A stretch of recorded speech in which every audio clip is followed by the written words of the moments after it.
Problemado sa pag-ibig, pamilya, o nahihirapang hanapin ang sarili? Huwag mag-atubili dahil may nakikinig sa'yo.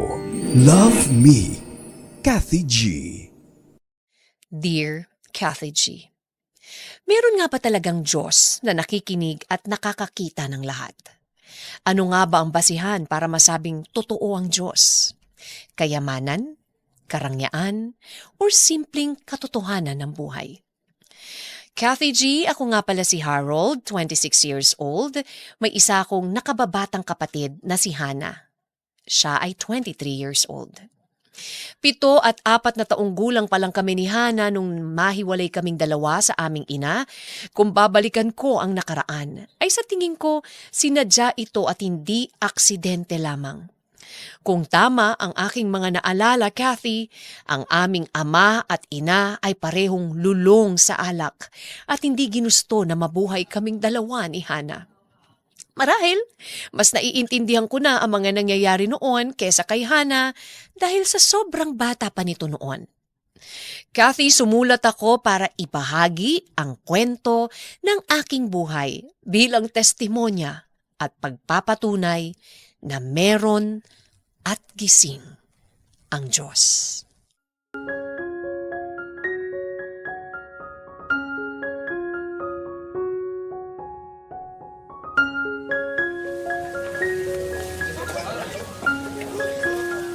Roberto, ano na? Kanina pa tayo naglalakad at pabalik-balik dito. Akala ko ba aalis agad tayo at iiwan tong mga to? Shhh! Maghintay ka lang. Tumatayang lang ko at baka mahalata ng mga bata. Eh, dalian mo naman dyan. Harold, dito lang kayo ha. May pupuntahan lang kami ng mama mo. Babalik din kami. Saan po kayo pupunta? Huwag ka na nga magtanong. Basta dito lang kayo ha. Naiintindihan mo ba? Sige po. Bilisan mo, Roberto.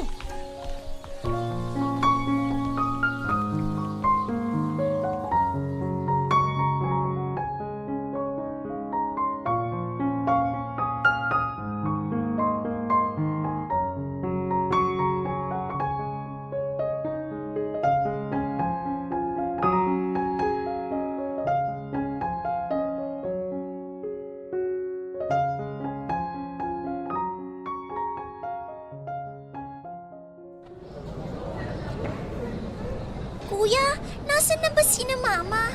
Baka pabalik natin, Hana. Hintay na lang natin. Aray ko! Ano ba naman to? Bakit ba kayo paharang-harang sa daan? Ayan, tingnan nyo yan. Nalaglag tuloy cellphone ko. Kuya? Sorry po. Hana, dito ka na sa gilid. Hay nako! Asan ba mga magulang yung mga bata kayo? Hinihintay lang po namin, may binili lang po. Sorry po. Aba, magdidilim na. Magsiuwi na nga kayo.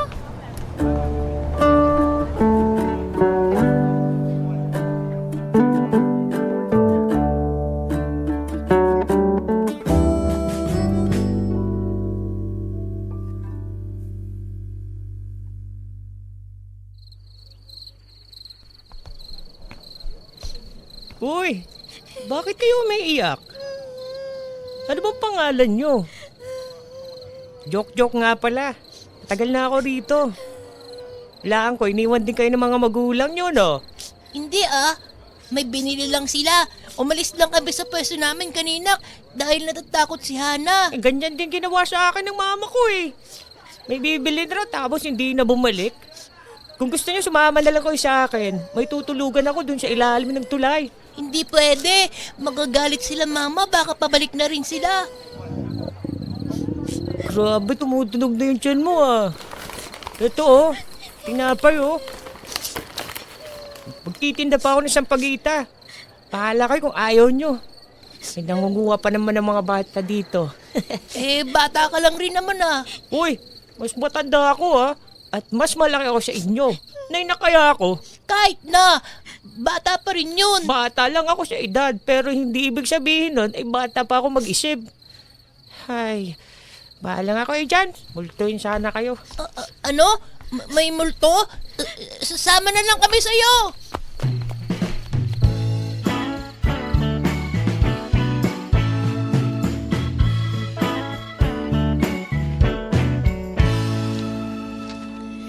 Kathy, lumipas ang araw, linggo, buwan at taon ay hindi na kami binalikan at hinanap ng mga magulang namin. Tinuruan kami ni Jokjok mga lakal at magtinda ng sampagita. Nagpalipat-lipat kami ng pwesto hanggang nagtagal kami sa Maynila. Dahil mas malaki at maraming nabibenta dito, Kathy. May mga araw na napapaaway kami sa ibang mga batang palaboy. Sa mga panahong yun, ay hiniling ko na sana tinuruan ako ni Papa kung papaano maprotektahan si Hana at ang aking sarili. Hanggang sa lumipas ang 9 na taon, Kathy. Pero lagi pa ring hinahanap ni Hana ang aming mga magulang at hinihiling na bumalik ang mga ito. Araw-araw siyang pumupunta ng simbahan para magdasal na sana makita na muli namin sina Mama. Sa totoo lang, Kathy, sa tuwing nakakakita ako ng buong pamilya, hindi ko maiwasang magtanong kung bakit yun nagawa sa amin ng mga magulang namin at kung totoo ba ang Diyos. Hindi ko naman ginusto ang mabuhay at mailuwal sa mundong ito, kaya bakit kailangang maranasan ko at ng aking kapatid ang ganitong mga bagay? Wala akong naging choice, Kathy, kundi imulat ang aking mga mata sa murang edad pa lamang. Dumarating sa punto na gusto ko nang sumuko. Pero sa tuwing naiisip ko si Hana, ay nagkakaroon ako ng lakas ng loob para lumaban at ipagpatuloy ang buhay. Kaya ang pangarap ko ay makapag-aral siya, pero ano bang karapatan naming mangarap kung palaboy lang naman kami sa kalsada?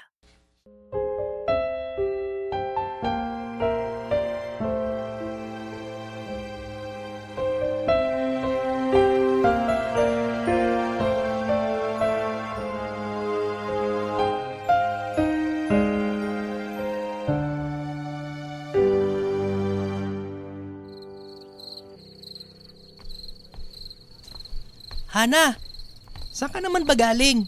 Gabing-gabi na oh. Alam mong delikado dito sa labas. Sa labas lang rin naman tayo natutulog.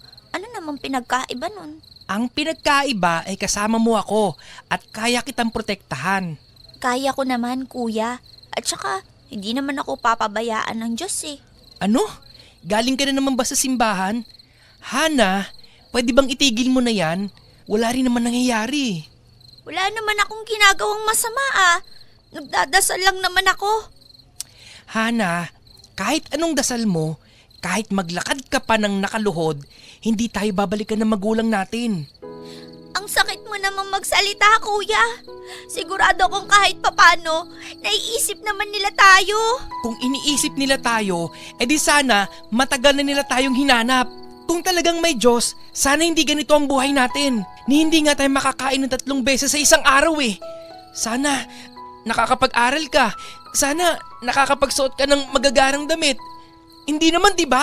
Kuya, wag mong isisi sa Diyos sa mga bagay na yan. Sigurado akong may malalim na rason sina Mama at Papa kung bakit. Hana, 11 taon na oh. Tama na. Bakit pa wala ka ba lang pananampalataya sa Diyos? Bakit ka ba ganyan? Hana, sa tingin mo ba ginusto ko maging ganito, ha? Bakit? Hindi ba, kuya? Kuya mo ako. Kinakailangan kong maging matibay sa mga pagsubok. Hindi mo ba naiisip na nahihirapan din ako? Ha? Na kapag nakikita kitang nahihirapan, na tumaasa na magkikita pa tayo ng mga magulang natin, nasasaktan din ako. Kasi alam kong hindi mangyayari yun. Hana, intindihin mo naman yung kuya mo. Naiintindihan ko naman siya, Kuya Jokjok eh. Pero mali bang umasa? Mali bang maniwala? Oo! Mali! Maling-mali, Hana! Ibulat mo naman yung mga mata mo. Kailangan mong maging praktikal at mabuhay sa katotohanan. Harold, hayaan mo na si Hana. Kumalma ka na lang muna.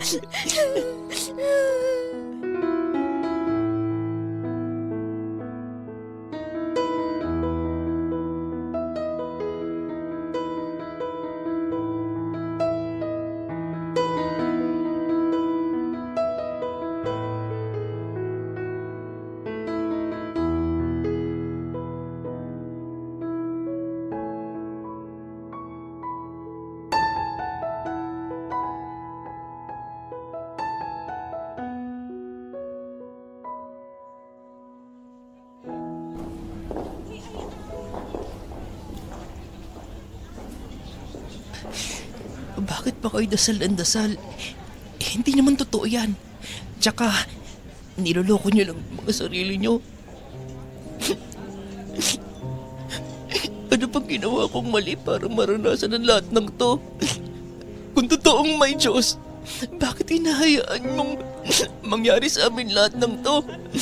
Anong ginawa kong mali? Bakit mo pa ba kami binuhay kung pahihirapan mo lang din kami? Alam mo, may mga bagay talaga tayong hindi natin maiintindihan kasi hindi naman tayo siya eh. Hindi tayo si Lord. Sino ka? Hi, sorry pero narinig ko kasi lahat eh. Oo, eto panyo oh. Hindi ko kailangan yan. Tsaka totoo ang Diyos at hindi niya kasalanan ang naging desisyon ng mga tao sa paligid mo. At sigurado kung hindi aksidente na narinig ko lahat ng mga sinabi mo. Akala ko ba napakadakila niya at kaya niyang gawing posible ang lahat ng imposible?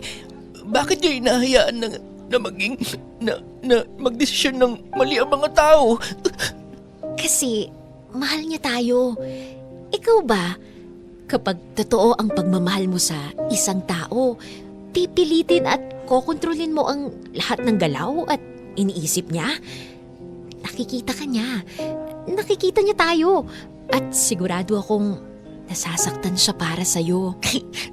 Wala akong pakialam kung nasasaktan siya dahil kahit anong sabihin mo, hindi naman magbabago ang nakaraan ko. Huwag kang magsalita na parang kilala at alam mo kung sino ako at ang mga nangyari sa akin. Alam mo, tama ka. Hindi nga kita kilala. Sorry. Ang alam ko lang ay napipigatan ka na sa nararamdaman mo. Kaya kung hahayaan mo ko, ay handa akong makinig sa kwento mo. Alam mo, pakialamera ka, no? Sorry na. Sige, sa'yo na lang to. God bless. Bye-bye.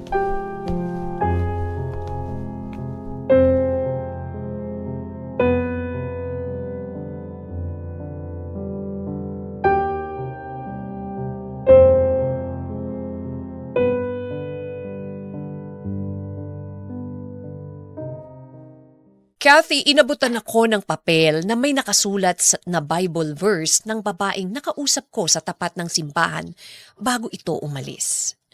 Nung panahong yon, Kathy, sinubukan ko itong itapon. Pero para bang may pumipigil sa akin, kaya naman pinili kong itago at plano ko sanang ibalik kung sakali na magkita ulit kami. Aaminin ko, Kathy, medyo napaisip ako sa mga sinabi niya sa akin. Baka nga totoo ang Diyos at hindi niya kasalanan ang naging desisyon ng mga tao na nasa paligid ko. Lumipas ang halos 3 taon ay nakalimutan ko na ang itsura ng babae na nag-abot ng papel pero hindi ko pa rin tinapon ito. Hindi ko maipaliwanag, Kathy, pero simula nung napunta sa akin ang papel na may Bible verse ay sunod-sunod ang biyayang natanggap ko. Mahirap man ipaliwanag, pero bigla na lang may mga taong tumulong sa amin ni Hana. Napunta kami sa ahensya ng gobyerno na nangangalaga sa kapakanan ng mga tulad naming kapuspalad at dahil doon ay nakapag-aral kaming magkapatid. Kinumbinsi namin si Jok na sumama sa amin pero mas sanay na raw siya sa buhay na meron siya ngayon. Kung tutuusin, Kathy, hindi rin sana ako sasama. Pero para kay Hana, ay pumayag na lang ako. At dito namin naramdaman na may halaga pala ang buhay naming magkapatid.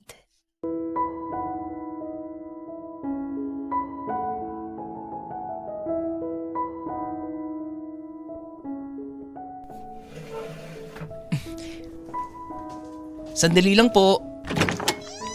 Kuya, Ay nako, akala ko naman kung sino. sino namang ibang pupunta dito? Si Ma'am Annie, yung bantay natin? Teka, may gagawin ka pa ba? Depende. Yung seryoso nga. Ano? May gagawin ka ba? Bakit ba? Tara, simba tayo. Simba tayo mamaya. Hana, Hindi na kita pinipigilan sa pagsimba-simba na yan ha. Pero huwag mo na ako idamay. Alam mo naman na hindi ako naniniwala sa ganyan. Pero lagi mo namang dala yung papel na may nakasulat na Bible verse. Hindi to sa akin. Dinadala ko lang to para maibalik ko. Binigay yan sa'yo, diba? E di ibig sabihin, sa'yo na yan. Hindi mo ba napansin na simula nang makuha mo yan, parang umayos na yung buhay natin?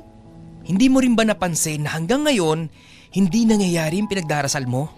Ay, kahit na. Siguro kasi mali yung pinagpe-pray ko eh. At saka, sa tingin ko, ayos lang naman yun. Anong ayos dun? Ayos lang na hindi pa matupad yung prayer ko. Kasi, hindi naman ibig sabihin nun hindi totoo yung Diyos. Kung hindi natupad ang dasal mo, paano mo masasabing totoo ang Diyos? Dahil ikaw ang kuya ko. Alam kong ikaw ang binigay niyang kapatid sa akin kasi ikaw ang the best na kuya para sa akin. Sus, inuuto mo lang ako eh. Seryoso ako, kuya. Hindi ko alam ang gagawin ko kung wala ka. Kaya sobrang nagpapasalamat ako sa Diyos eh. Kasi binigay ka niya sa akin bilang kuya. Siya, sige na. Sasama na ako sa pagsisimba mamayang hapon. Salamat, Hana. Hindi ko rin alam ang gagawin ko kung wala siguro akong kapatid na tulad mo. Yes! Wala nang bawian yan ha. Mag-ayos na ako. Love you, kuya. Oo na, sige na. Magbibihis na rin ako.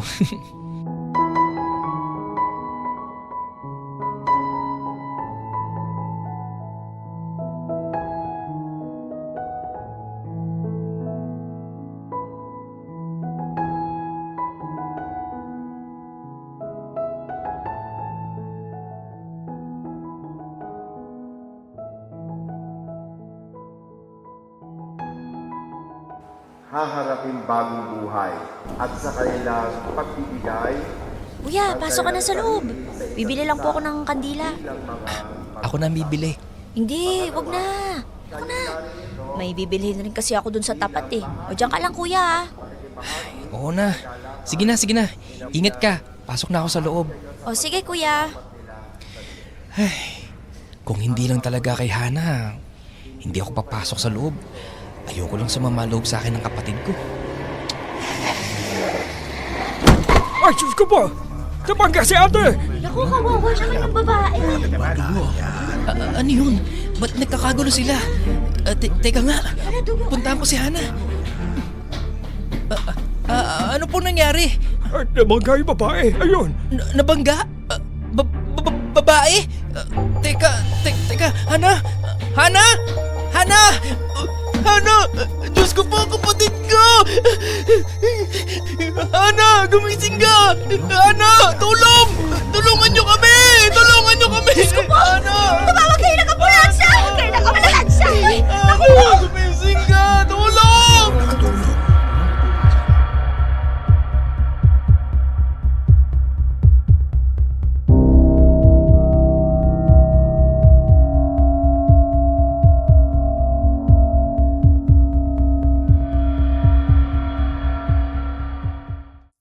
Kathy, para akong binuhusan ng malamig na tubig sa nasaksihan ko. Si Hana lang ang meron ako sa mundong ito at hindi ko kakayanin kung mawawala ang kapatid ko. Nabangga si Hana ng humarurot na sasakyan at agad naman dumating ang ambulansya kaya naagapan ang kalagayan niya. Pero 1 linggo na ay hindi pa rin nagigising si Hana sa hospital, Kathy. Araw-araw kong sinisisi ang sarili ko sa nangyari. Kung hindi siguro ako pumayag na magsimba kaming dalawa, siguro hindi siya napunta sa ganoong kalagayan. Lumipas ang 2 linggo at wala pa ring pagbabago sa sitwasyon ni Hana, Kathy. At sa loob ng 2 linggo na pabalik-balik ako sa ospital, ay nagkita kami ni Jok-Jok, hindi ko agad ito nakilala. Dahil maayos na ang itsura nito kumpara nung huli naming pagkikita. Namamasukan siya bilang trabahador sa isang kilalang factory at kaya raw siya nasa ospital ay dinalaw niya ang katrabaho niya na na-confine doon. Nagulat si Jok-Jok, Kathy, nang malaman niya ang nangyari kay Hana. Saktong araw ng linggo nang magpresenta si Jok-Jok na magbabantay kay Hana dahil wala itong pasok. Kinuha ko na ang pagkakataon na yun, Kathy. Agad naman akong pumayag para kumuha ng mga gamit namin sa bahay. At habang nag-aayos ng gamit, pauwi ay nahulog ang papel na may nakasulat na Bible verse.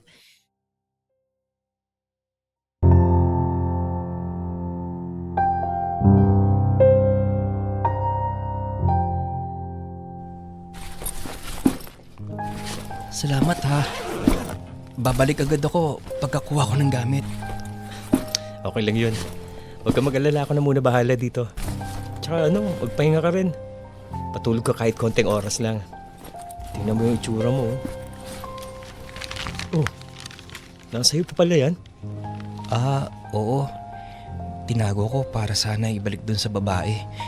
Kaso, hindi ko na matandaan itsura niya eh.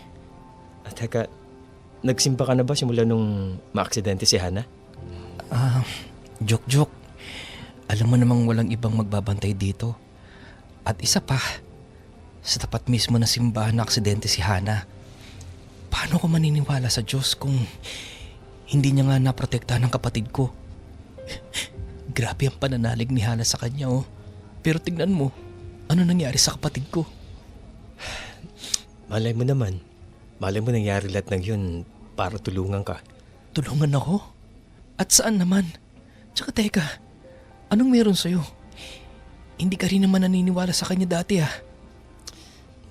Dati yun, Harold. Sobrang binago ng Diyos yung buhay ko.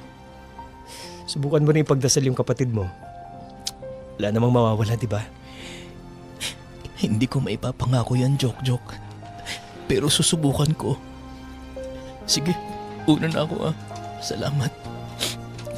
Pahinga ka rin, ha?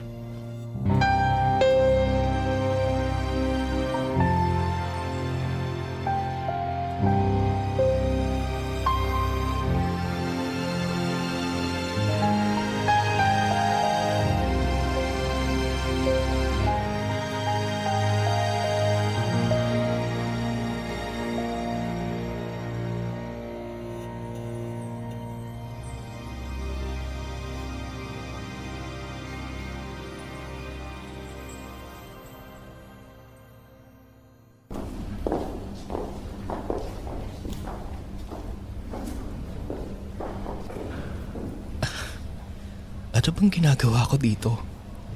Ba't parang niloloko ko lang ang sarili ko sa pagpunta dito? Kasi, kung totoo ka, ba't mo hinayaan na mangyari to sa kapatid ko? Bakit? Tsaka kung totoo ka, bakit hanggang ngayon hindi pa rin nagigising ang kapatid ko. Kaya hindi ako naniniwala sa iyo eh. Tsaka para saan ba tong papel na to? Dapat matagal ko nang tinapan to eh. Nasa iyo pa pala yung papel na yan? Sino ka? Ako ba kausap mo? May iba pa bang tao rito? Sino ka ba? Ano bang kailangan mo? Hindi mo ba ako natatandaan? Ako lang naman yung nagbigay sa'yo ng papel na yan. Ito? Oo, ako yun. 3 taon nang nakalipas. Ikaw yung babaeng pakilamera? Sakit mo naman magsalita. Pero sige na nga, ako yung babaeng pakialamera pero may pangalan ako. Ako nga pala si Cyrene. Cyrene, ako naman si Harold. Ito, binabalik ko na sa'yo. Sa'yo na yan. Pero wow, nagsisimba ka na? Hindi. Galing ako sa ospital. Hindi ko nga lang alam kung bakit ako nandito eh. Ang lalim siguro ng iniisip mo kung ganon. Tara, sa loob? Naku, hindi na. Wala naman talaga akong balak magsimba eh. Hindi ko rin alam, Harold, pero pakiramdam ko kailangan kitang pilitin na pumasok sa loob. Pwede ba? Please. Sige. Natry mo na bang magdasal? Hindi. Hindi ko alam kung paano ba yung tamang pagdadasal. Paano ba? Para sa akin, wala namang tamang format eh. Sabihin mo lang sa kanya lahat ng gusto mong sabihin. Huwag kang matakot. Mahiya dahil hindi ka naman niya huhusgahan. Ipikit mo lang ang mga mata mo at kausapin mo siya ng mataimtim. Yung galing sa puso mo. Parang ganito. Lord, maraming salamat sa buhay na mayroon ako ngayon. Salamat sa buhay ni Harold. Kung ano mang ipagdarasal niya, siya rin ang dasal ko. Amen. Ikaw naman.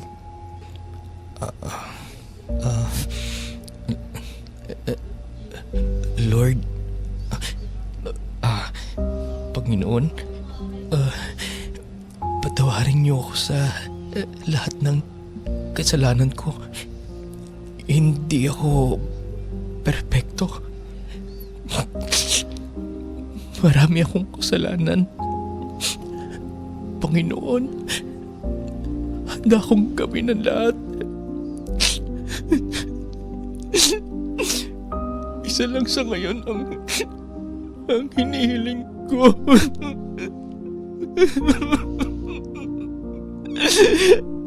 Nagmamakaawa ako. Huwag niyo pong kukunin sa akin ang kapatid ko si Hana. Hindi ko po kakayanan nga mawawala siya. Kung totoo ka man, Lord, kung nakikinig ka, nakikiusap ako sa'yo. Kasingin niyo po yung kapatid ko. Nagmamakaawa po ako.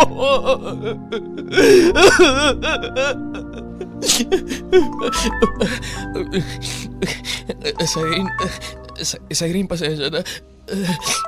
Sagutin ko muna itong tumatawag sa akin. Hello? Harold, si Hana. Anong nangyari? Gising na siya, Harold. Gising na si Hana? Sige lang, pupunta na ako. Siren, gising na kapatid ko. Lord, salamat po. Maraming salamat, Siren. Punta ako ng kapatid ko, ha. Mauna na ako. Sige. Kathy, hindi ko alam kung anong ginawa kong tama para pakinggan ako ng Diyos. Sa dami kong pagkakamali at kasalanan ay hindi nagdalawang isip ang Diyos na ipakita sa akin ang kaya niyang gawin. Nung araw na maitaimtim akong nagdarasal sa Kanya, nagising mula sa pagkakakoma si Hana. Ilang linggo pa ang lumipas ay nanumbalik na ang lakas nito, Kathy, at pinagpatuloy ang kanyang pag-aaral. Kathy, simula nang nangyari yon, linggo-linggo na kaming nagsisimba ni Hana para magpasalamat sa mga biyayang natanggap naming magkapatid. Naging madalas ang pagkikita namin ni Siren dahil nagkakasabay kami sa pagsisimba. Kathy, lalo ko naintindihan ang sinabi niya noon sa akin, na hindi aksidente na marinig niya ang mga sinabi ko nung una kaming magkita. Hindi aksidente na magkakilala kami, dahil siya ang ginamit na instrumento para mas makilala at mapalapit ako sa Diyos. Kathy, may mga tanong tayo na hindi natin agad nasasagot. May mga bagay at pangyayari na hindi natin naiintindihan. Pero naniniwala ako na darating ang oras na mauunawaan natin ito sa paraang gusto niya. At ipapakita sa atin ng Diyos na may rason ng lahat ng bagay na nangyayari sa atin. Love Me, Kathy G.